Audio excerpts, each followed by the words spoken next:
तो दोस्तों कैसे आप सब। मेरा नाम है संदीप और आप लोग देख रहे हैं टेक्नोलॉजी वाला। और इस समय मार्केट में यानी कि स्मार्टफोन की मार्केट में एक जो न्यूज़ बहुत तेज़ी से फैल रही है वो है रियलमी के X7 को लेके। बहुत सारे लोग क्यूरियस हैं इसको लेके, इसके लॉन्च को लेके। और ऑफिशियली माधव सेठ ने भी कंफर्म किया है इंडिया में ये फ़ोन आ रहा है और लॉन्च की डेट क्या है वो नहीं है। बट सभी को पता है कि अप्रॉक्सीमेट अगर देखा जाए तो जनवरी में यानी कि 2021 में जनवरी फरवरी में ये लॉन्च हो सकता है। मोस्ट प्रॉबली ये फर्स्ट क्वार्टर दिया गया है, बट मुझे ऐसा लगता है कि ये जनवरी में लॉन्च होगा। लेकिन समझने वाली बात यह है कि हम इस फ़ोन के पीछे क्यों जाएं, यानी कि हम इस फ़ोन का इंतज़ार कर रहे हैं तो आखिर क्यों कर रहे हैं? क्या 5G के लिए कर रहे हैं? अगर आप उन्हीं लोगों में से हैं जो कि 5G के लिए इस फ़ोन का इंतज़ार कर रहे हैं तो आपको कुछ सोचना पड़ेगा इसके बारे में। क्योंकि जब मैं इसको सर्च कर रहा था, इसके बारे में थोड़ा बहुत पढ़ रहा था, इसमें रिसर्च जब मेरी चल रही थी, तो एक चीज़ मेरे सामने आई थी। सबसे बड़ा क्वेश्चन जो यहाँ पे आ रहा है वो ये कि 5G का इंडिया में फ़िलहाल नियर फ्यूचर क्या है, यानी कि अभी पास में 5G कितना ज़्यादा मतलब आपको मिल सकता है, नहीं मिल सकता है, इसकी पॉसिबिलिटी क्या है।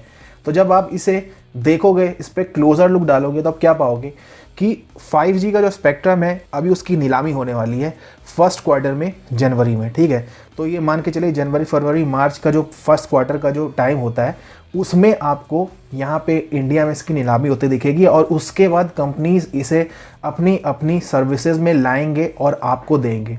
बट ये तो वो चीज़ है जो आपको पता होगी या फिर जिसके बारे में आप पढ़ोगे तो जो आपको सामने दिखेगा। इसके पीछे से जो चीज़ चल रही है वो कुछ थोड़ी सी अलग है, और वो ये है कि पहली बार इम्प्लीमेंटेशन 5G का हो रहा है, तो इस कारण से इंडिया में ऑलरेडी बहुत ही ज़्यादा महंगी है।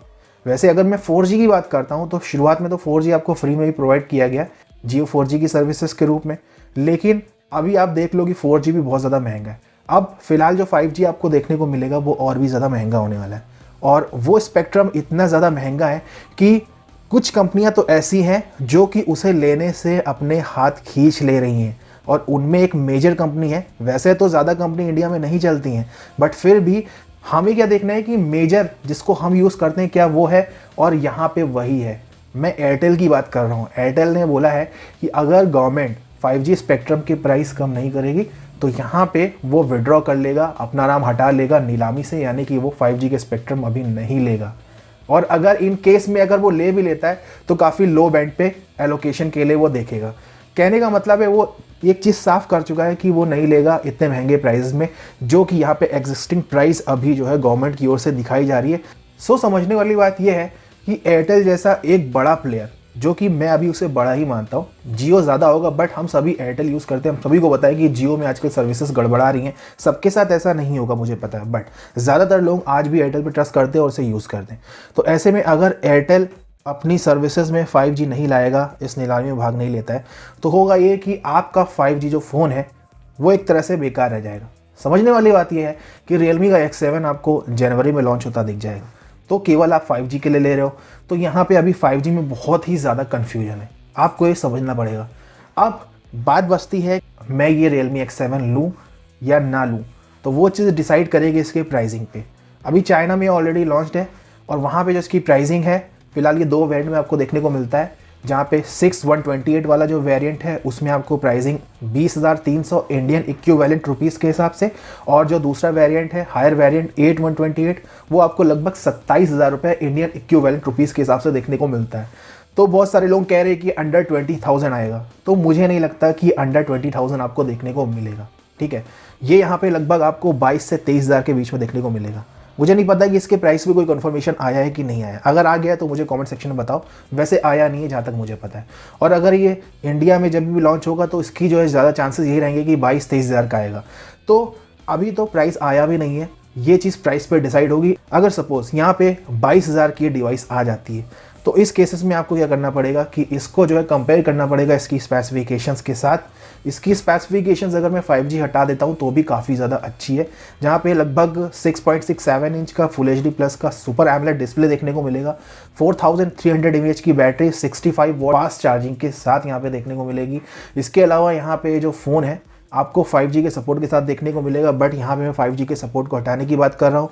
तो यहाँ पे आपको प्रोसेसर है Dimensity 800U और अगर मैं 5G हटा देता हूँ तो MediaTek Dimensity 800U में ऐसा कुछ खास आपको देखने को नहीं मिलता है। यही चीज़ मैं आपको समझाने की कोशिश कर रहा हूँ। बेसिक स्ट्रक्चर है MediaTek Dimensity 800U का।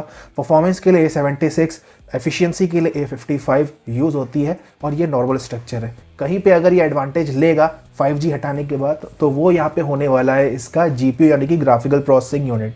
यहाँ पे ये काफ़ी ज़्यादा मजबूत आपको देखने को मिलेगी और PUBG कहिए, फ्री फायर कहिए या कॉल ऑफ ड्यूटी, ये सारे गेम आप हाई ग्राफिक्स में भी खेल पाओगे। थोड़े बहुत लैग आपको भले ही मिल जाए लेकिन वैसे आप खेल पाओगे। अच्छी बात यह है कि यहाँ पे आपको सुपर एमोलेड डिस्प्ले देखने को मिलेगा, ये तो मैंने आपको बता ही दिया है। तो सुपर एमोलेड डिस्प्ले वाला कोई भी फ़ोन आप मान के चलिए कि 18,000 रुपये से नीचे की वैल्यू में आपको नहीं देखने को मिलेगा। फिर भी अब 5G वाला फैक्टर को हम हटा देते हैं तो क्या 22,000 रुपये में ये फ़ोन हमारे लिए वर्थ है कि नहीं, इसका जवाब मैं आपको यहाँ पे नहीं दूंगा क्योंकि इसका जवाब आपके अकॉर्डिंग है, आप ये बियर कर सकते हो कि नहीं। लेकिन अगर मुझसे पूछेगा तो पर्सनल मैं अपनी राय बताऊंगा कि 22,000 रुपये में, 23,000 रुपये में अगर ये फ़ोन आता है तो कहीं ना कहीं ये हायर साइड में रहेगा। ये बात सही है कि कंपनी आपको वैल्यू दे रही है 5G के रूप में, पर अगर आप 5G को यूज़ ही नहीं कर पाओगे, अगर आपका फेवरेट जो नेटवर्क प्रोवाइडर है वहीं यहाँ पे 5G की सर्विसेज नहीं देगा तो मेरे को लगता है कि बेकार हो जाएंगी चीज़ें। फिर आपको जो है अदर केस में अपना प्रोवाइडर बदलना पड़ेगा, फिर आपको कैसी सर्विसेज मिलती है, तमाम तरह की चीज़ें, ये सारी प्रॉब्लम आड़े आ सकती है। तो Realme 7 एक ऐसा फ़ोन है जिसके लिए बहुत ज़्यादा लोग एक्साइटेड हैं और यहाँ पे मुझे लगता था कि ये जो इन्फॉर्मेशन है आप तक पहुँचानी बहुत ज़्यादा ज़रूरी है। तो फ्यूचर में अगर आप कुछ इस तरह का डिसीजन लेंगे तो सर्कमस्टांसेस पर डिपेंड करेगा, उस समय की जो क्या परिस्थितियाँ हैं उस पर डिपेंड करने वाला ये सारी चीज़ें। अभी आप फ़िलहाल ये चीज़ ध्यान में रखिएगा कि आँख बंद करके आप कोई भी डील ऐसे ही क्रैक नहीं कीजिएगा। फिलहाल तो गाइस इस वीडियो में इतना ही। अगर ये आपके लिए यूज़फुल होगा तो लाइक ज़रूर करना, अगर आप चैनल पर नहीं हो तो सब्सक्राइब भी कर लेना। चलिए मिलते हैं नेक्स्ट वीडियो में, तब तक के लिए जय हिंद।